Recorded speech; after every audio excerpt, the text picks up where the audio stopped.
Hello, good evening, नमस्कार। कैसे आप सभी? उम्मीद करते हैं मस्त होंगे, स्वस्थ होंगे। तो एक बार फिर से स्वागत है आपका अपने इस परिवार में जिसका नाम है GK GS by Amit Pandey.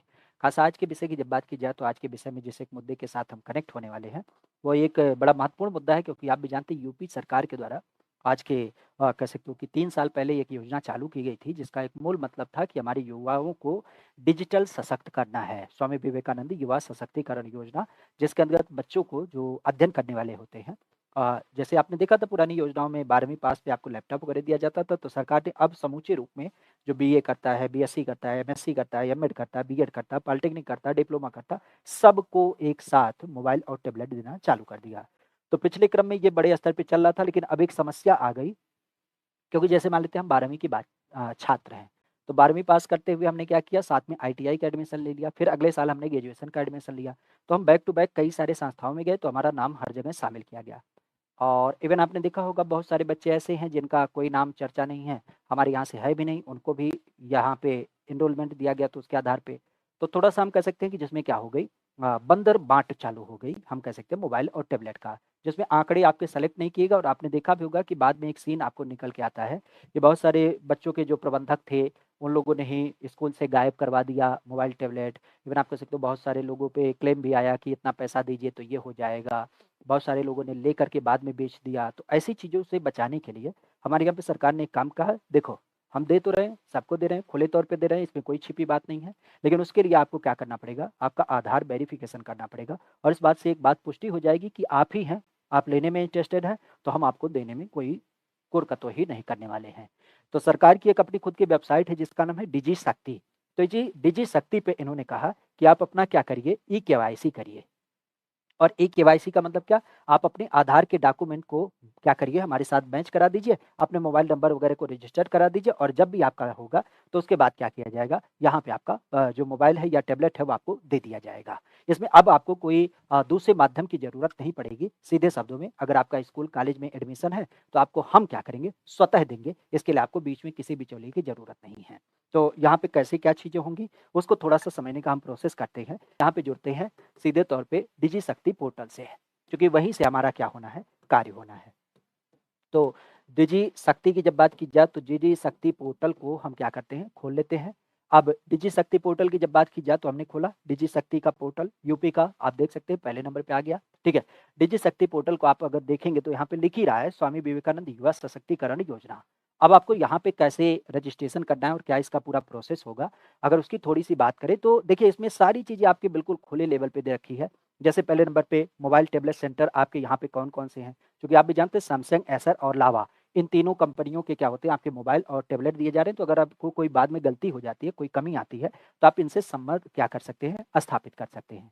दूसरी बात है कि यहाँ पे अगर आप इसको मतलब जो आपका वेरिफ़िकेशन है, उसको अगर आप करना चाहते हैं, तो वो कैसे आप करेंगे, ठीक है? तो उसके करने के लिए आपको कुछ नहीं करना होगा। ये जो आपकी वेबसाइट दिख रही ना, इस वेबसाइट पे आपको जा कर के बस एक काम करना होगा, ये जो आपका बीच वाला दिख रहा है, मेरी पहचान पोर्टल के माध्यम से ई-केवाईसी, इस पे जाके आपको क्या करना पड़ेगा, क्लिक करना पड़ेगा। अब जैसे यहाँ पे आप क्लिक करेंगे, उसके बाद क्या होगा, यहाँ पे आपके यूनिवर्सिटी या बोर्ड का नाम आएगा। जैसे हम मान लेते हैं कि हमने यहाँ पे डाल दिया कि लखनऊ यूनिवर्सिटी, ठीक है। लखनऊ यूनिवर्सिटी की जब बात की जाए तो हमने क्या डाला, बाबा भीमराव अंबेडकर लखनऊ यूनिवर्सिटी, ठीक है। तो जैसे हमने लखनऊ यूनिवर्सिटी का नाम डाला, उसके बाद क्या नाम आएगा, फिर हमारा नाम आ जाएगा कि हम किस एक कॉलेज में पढ़ते हैं, तो यूनिवर्सिटी का कैंपस का नाम हमें डालना होगा और यूनिवर्सिटी कैंपस नाम डालने के बाद फिर हमें क्या करना पड़ेगा, अपना जो एनरोलमेंट नंबर है, बेसिकली जिससे हमने क्या किया, परीक्षा में आवेदन किया है, जो ऑनलाइन रजिस्ट्रेशन किया है, तो उसके लिए जो भी नंबर है, हम उसको क्या करेंगे, वहाँ पे अप्लाई कर देंगे और इसके बाद ये जो कैप्चा दिया हुआ है, ये जो कोड दिया हुआ है, इसको इसमें भर करके फिर हम क्या करेंगे, इसमें सर्च करेंगे। जैसे ही सर्च का ऑप्शन डालेंगे, तो फिर हमारे सामने क्या होगा, एक विंडो खुल जाएगा। हम उसको आपके सामने रखते हैं, तो उस तरीके से आप उसे देख पाएँगे, ठीक है। किसके बारे में? जब हम उस विंडो की बात करते हैं तो उस विंडो को हम पेपर मोड से दिखाते हैं कि आखिर कैसे क्या-क्या उसमें करनी है, ठीक है? कैसे क्या-क्या चीज़ें करनी है अगर उसकी बात की जाए तो उसके लिए क्या एक संदर्भ आपके सामने है, ठीक है? तो जैसा कि हमने बताया कि पहला काम हमें क्या करना है? पहला काम हमें करना है कि पोर्टल पे जाना है digishakti.gov में और उसके बाद क्या करना है? ई-केवाईसी के लिए आपको ये जो आपका पेज दे रखा है, उस पे आपको टच करना है। जब आप ई-केवाईसी के लिए आप टच करेंगे तो उसके बाद क्या निकल के आएगा, आपको पेज मिलेगा जहाँ पे आपको अपनी यूनिवर्सिटी का नाम देना है। जैसे इसने नाम दिया वीर बहादुर सिंह पूर्वांचल यूनिवर्सिटी, तो पूर्वांचल यूनिवर्सिटी के, और फिर आपका कॉलेज नंबर आएगा, तो कॉलेज का नाम इसमें डाल देना है। जब आप कॉलेज का नाम डालेंगे तो फिर क्या होगा, आपका एनरोलमेंट नंबर, आप जब आप रजिस्ट्रेशन कराते हैं, चूँकि आजकल ऑनलाइन होता है, तो उस दशा में आपका क्या होगा, ऑनलाइन एनरोलमेंट नंबर आपको देना पड़ेगा और फिर आपको कैप्चा डालेंगे, तो फिर आप सर्च करेंगे। सर्च करने का मतलब क्या है कि ये वैल्यू है कि नहीं है, मतलब ऐसा तो नहीं ये फर्जी वाला है। तो इस दशा में जैसे आपने इस चीज़ को लेकर के सर्च किया, जैसे मान लेते हैं इन्होंने अपना एनरोल नंबर डाला और सर्च किया, तो फिर यहाँ पे बात आ गई कि देखो जैसे एक बच्चा है, इसका एनरोलमेंट नंबर आ गया, स्टूडेंट का नाम है प्रहलाद सिंह और मम्मी का नाम है शोधवा देवी, और साथ ही साथ खिलवान सिंह की जब बात की जाए तो उनके पापा का नाम आ गया, ईमेल नंबर और मोबाइल नंबर ये है, ये स्टूडेंट का डेट ऑफ बर्थ है। अब इनकी जब बात की जाए तो इनका क्या है, इनका केवाईसी पेंडिंग है, मतलब अभी इन्होंने केवाईसी नहीं करी है और उसी को हम करने जा रहे हैं, ठीक है। तो हमें क्या करना है, हमें वेरीफाई थ्रू लॉगिन ई प्रमाण मेरी पहचान के द्वारा कर लेना है इसको वेरीफाई। अब हम जाएंगे अगले पेज पे, मतलब इसको जैसे हम टच करेंगे तो फिर हमारा अगला पेज कुछ इस तरीके से खुल के आ जाएगा। जैसे ही खुल के आएगा तो आपको दिखाएगा कि your data verification is under process, मतलब इस पे हम काम कर रहे हैं। अब जब इस पे काम किया जा रहा है तो फिर आपका, जैसे आप उसे टच करेंगे तो फिर आपका एक नई, कह सकते हो कि आपके सामने क्या होगी, विंडो खुल के आएगी और जिसमें आपको दिखाया जाएगा मेरी पहचान सिंगल साइन इन, मतलब इसके माध्यम से आपको क्या करना है, सिंगल एक बार में साइन इन कर लेना, तो आपका ई प्रमाण पे क्या होगा, वेरिफिकेशन हो जाएगा। अब मान लेते हैं कि आपको यूजर नेम पासवर्ड पता है तो बेहतर है, नहीं पता है तो एक काम तो आपको पता है, आपका मोबाइल नंबर, आप इस मोबाइल नंबर वाले पे टच करेंगे और जैसे मोबाइल नंबर वाले टच पे करेंगे तो उस दशा में क्या होगा, आपका यहाँ पे सीधे आपसे मोबाइल नंबर मांगेगा और जैसे आपने यहाँ पे मोबाइल नंबर डाला, ठीक है, यहाँ पे जैसे आपने मोबाइल नंबर डाला तो उस दशा में क्या होगा, इस मोबाइल नंबर के बाद क्या तमाशा हो गया, इस मोबाइल नंबर के बाद क्या होगा, आपसे एक बात पूछी जाएगी कि आप ओटीपी जनरेट करिए, ओटीपी जनरेट करिए। तो ओटीपी जब आप जनरेट करेंगे तो फिर उसके बाद क्या होगा, आपका ओटीपी आ जाएगा, तो फिर आप इधर आ जाइएगा। जैसे ही आपके ओटीपी मोबाइल नंबर पे आ गया तो आपको क्या करना है, आपने मोबाइल नंबर दिया, आपने ओटीपी देना है और ओटीपी देने के बाद जो आपका नाम है, सीधी सी बात, आप अपना नाम डाल दीजिए और नाम के बाद आपका जेंडर। हालाँकि ये सारी चीज़ें जो हैं, ये जैसे ही आप डालेंगे तो आपका ऑटोमेटिक सेलेक्ट हो जाएगा, क्योंकि ये मोबाइल नंबर अगर आपका आधार से लिंक है, तो दशा में वो ऑटोमेटिक क्या करेगा, चीज़ों को उठा लेगा, ठीक है। तो इस दशा में ये सारी चीज़ें आपकी हो जाएँगी और जैसे ही इन सारी चीज़ों को आप किए, उसके बाद क्या करना पड़ेगा, आपको ये थोड़ा-सा एक मैसेज देगा, जिस एक मैसेज को आपको क्या करना है, एक्सेप्ट करना है।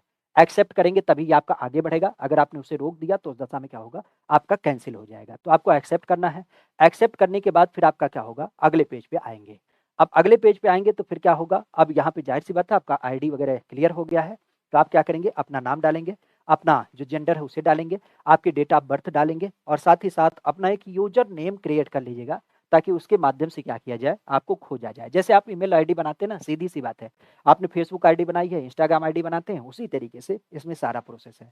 और उसको डालने के बाद फिर क्या करेगा, चूँकि इसे यूनिक रखिएगा ताकि ये किसी दूसरे से मिलता-जुलता ना हो, तो यूनिक रखने के बाद आप अपने अनुसार इसमें पासवर्ड डाल दीजिएगा, जो भी आप डाल सकते हैं नंबर वगैरह को लेकर के, तो ये पासवर्ड डाल सकते हैं और इसके बाद ये जो कैप्चा, इस कैप्चा को लेकर के इसमें ऐड करेंगे तो फिर आपका साइन इन हो जाएगा। जैसे ही आपने इसको साइन किया उसके बाद क्या होगा, अब आपके सामने एक वैल्यू आएगी कि वेरीफाई ई केवाईसी, क्या मतलब आप वेरीफाई करने के लिए तैयार हैं, ई केवाईसी। तो उस दशा में आपको क्या करना पड़ेगा, आधार ई केवाईसी आपकी करी जाएगी और आधार केवाईसी करने के लिए आपको क्या करना पड़ेगा, ये जो आपको दिख रहा है आधार, इस आधार वाले वैल्यू पे आपको अपना आधार नंबर डालना पड़ेगा और आधार नंबर वेरीफाई करने के लिए आपके पास 2 माध्यम होते हैं। क्योंकि आपने आधार नंबर बनवाते समय अपना मेल दिया है, तो या तो आप अपने मेल पे ओटीपी मंगवा लीजिए या फिर आपके ईमेल पे अपना जो आप कह सकते हो कि मोबाइल नंबर या फिर आपके ईमेल पे आप अपना ओटीपी मंगवा लीजिए। तो जो भी आपको सुलभ लगे, मोबाइल या फिर ओटीपी, तो उसको क्या करिए, चूज़ कर लीजिए। जैसे आप चूज़ करेंगे और उसके बाद क्या होगा, यहाँ पे एक ऑप्शन दिखेगा आई डिसएग्री, आई एग्री, तो आपको आई एग्री पे करना है। आई एग्री पे क्लिक करेंगे और यहाँ से जो ये वैल्यू दे रखी है, इस वैल्यू को यहाँ पे क्या करना है, इस बॉक्स में डाल देना है और उसके बाद वेरीफाई ई केवाईसी कर देना है। जैसे ही आपको ई केवाईसी वेरीफाई करेंगे, उसके बाद क्या होगा, कुछ इस तरीके से आपको एक वैल्यू दिखेगी, एक आपका अगला विंडो दिखेगा, एक आपका पॉपअप दिखेगा, जिसमें आपको क्या करना पड़ेगा, वो जो आपका ओटीपी आपने मंगवाया है, कहाँ पे, या तो मोबाइल पे या तो आपके आधार के सापेक्ष में जो मेल आईडी है उस पे, तो उस केवाईसी को क्या करेंगे, जो आपका मतलब ओटीपी नंबर है उसको यहाँ पे डाल देंगे और उससे फिर वेरीफाई कर लेंगे। जैसे ही आपने वेरीफाई किया, फिर आपका क्या करेगा, ये साफ-साफ शब्दों में लिख देगा कि your detail has been verify with ईप नाम मेरी पहचान, ठीक है? तो बाकी कोई बड़ा मुद्दा नहीं है। सीधे शब्दों में आपको डिजी शक्ति पोर्टल पे जाना है और डिजी शक्ति पोर्टल पे जा करके आपको क्या करना है, सीधे तौर पे आपको अपना स्कूल का नाम और अपना नाम, अपना जो एनरोलमेंट नंबर है उसे डालना है और उसके बाद आपको मोबाइल नंबर के थ्रू जो आपका आधार नंबर है उसे डाल करके वेरीफाई कर लेना। बहुत सामान्य सी प्रोसेस है और आप इसे चाहें तो साइबर कैफे में कराएं, नहीं तो खुद से मोबाइल से भी कर सकते हैं, कोई इतनी बड़ी बात नहीं है, ठीक है। और अब आप देख सकते हैं कि अगर आप फिर से अपने विषय को लॉगिन करेंगे या अपने विषय को सर्च करेंगे तो आपको दिखेगा कि आधार ई-केवाईसी वेरीफाइड कब किया गया, लास्ट अटेम्प्ट जैसे 7/3/2024। तो अब आपका क्या होगा ये दिखेगा, पहले क्या दिख रहा था, पहले आपका पेंडिंग दिख रहा था। तो यही हो जाती है आपका वेरिफिकेशन।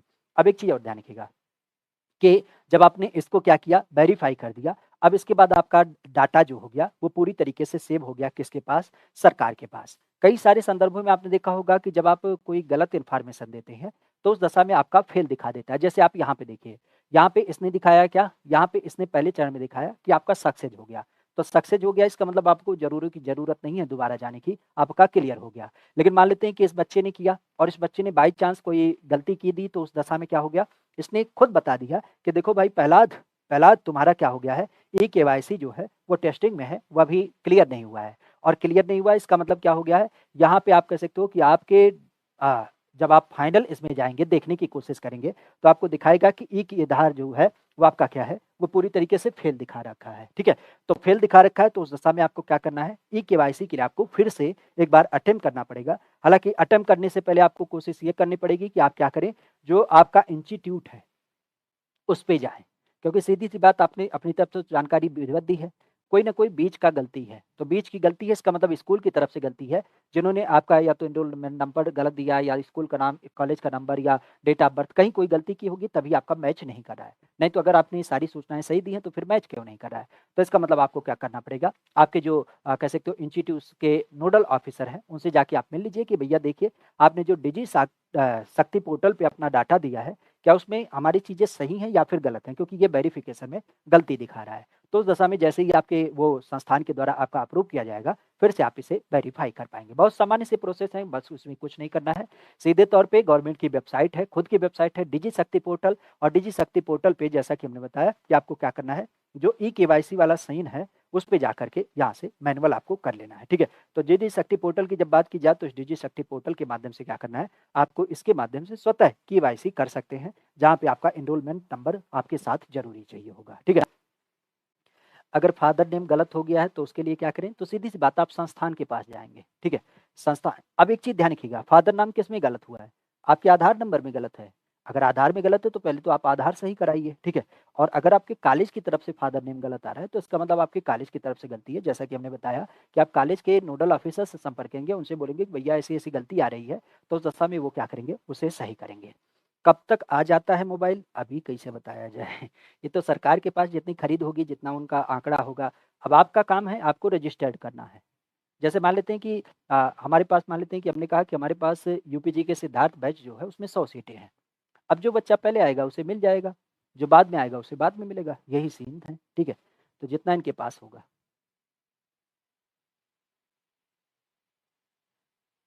ये जो बच्चे पढ़ाई करे हैं उनके लिए है, कहीं और एडमिशन है। ये अगर हमारे यूपी से समेत कोई भी बच्चा है तो उस दशा में सबके लिए है। हाँ, ये ज़रूर है कि वो किसी संस्थान में एनरोल हो। अब ऐसा नहीं घर पे बैठ के तम्बाकू लगा रहा हो, तो उसका थोड़ी ना दिया जाएगा। सरकार का एक ही लक्ष्य है, भाई हम अपने बच्चों को डिजिटल ग्रोथ देना चाह रहे हैं। लेकिन कौन से बच्चे? जो ऑलरेडी कहीं पढ़ रहे हैं। अब जो घर पे बैठा है उससे कौन मतलब? सरकार उसे थोड़ी ना कोई योजना देगी, ठीक है? मेरे कॉलेज से कोई नोटिस नहीं आया है। देखो, कॉलेज से नोटिस देने का कोई लॉजिक ही नहीं है। इतने सक्षम आप खुद हैं। आप मोबाइल चलाते हैं, मोबाइल पे गूगल में जाइए, खुद चेक कर लीजिए। सीधी-सी बात है। अगर होगा तो आप कर लीजिएगा, नहीं होगा तो फिर रुक के करिएगा, ठीक है? क्योंकि अब ये प्रोसेस में चल रहा है। अभी ये हाल-फिलहाल में अनाउंस किया गया है, क्योंकि सीन क्या हो रहा था ना कि एक-एक बच्चा 2-2 3-3 मोबाइल ले रहा था। और जी, ज़ाहिर-सी बात है, मान लेते हैं हमने आईटीआई किया, आईटीआई के बाद हमने डिप्लोमा किया, डिप्लोमा के बाद हमने ग्रेजुएशन में कहीं नाम लिखाया या कुछ किया, कोई कोर्स किया, तो हमारा कोई रिकॉर्ड तो मेंशन है नहीं, हमें जितनी बार होता था उतनी बार दिया जाता था, ठीक है? तो इस नाते ये चीज़ें आपको दिखती है। किस क्लास को मिलेगा? क्लास का कोई सीन नहीं है, इसमें सबको मिलेगा। बेसिक आप कह सकते हो कि जो आपके इंटर पास युवा हैं, इंटर पास के बाद आप कह सकते हो कि जो ग्रेजुएशन करते हैं, बीटेक, एमटेक करते हैं, उनके लिए है, बीएड, एमएड करते हैं, एमएससी करते हैं या रंग नाट्य संबंधित हैं, नाट्य कला से समेत हैं, आईटीआई करते हैं, पॉलिटेक्निक करते हैं, डिप्लोमा करते हैं, नर्सिंग कोर्स करते हैं। मतलब आप एक शब्द समझते हैं पढ़ाई, तो जहाँ आपके नाम के साथ लग गया पढ़ाई, किसी भी क्षेत्र में आप करते हो, तो वह हर क्षेत्र में जहाँ पे आप कुछ चीज़ें सीख रहे हैं, वहाँ पे सरकार आपको क्या करेगी, ये मोबाइल और आपका टैबलेट देगी, ठीक है? तो इस चीज़ को आप देख पाएँगे। हाँ, एएनएम वगैरह सबके लिए बेहतर तरीके से, ठीक है? तो अब हमें लगता है कि इस विषय को आप बेहतर तरीके से समझ गए होंगे कि आप स्वतः कैसे मोबाइल के माध्यम से खुद आप इसको रेगुलेट कर सकते हैं या फिर इसे जाँच सकते हैं, ठीक है? हाँ, ये एक चीज़ ज़रूर करना चाहेंगे कि अगर ये जानकारी समझ में आती है, तो ये काम भी आपको करना होता है कि चैनल को भी लाइक करना होता है। बाकी चैनल लाइक करने के अलावा अपने दोस्तों मित्रों के पास साझा भी किया करें और क्लास को भी लाइक किया करें अपने दोस्तों मित्रों के पास।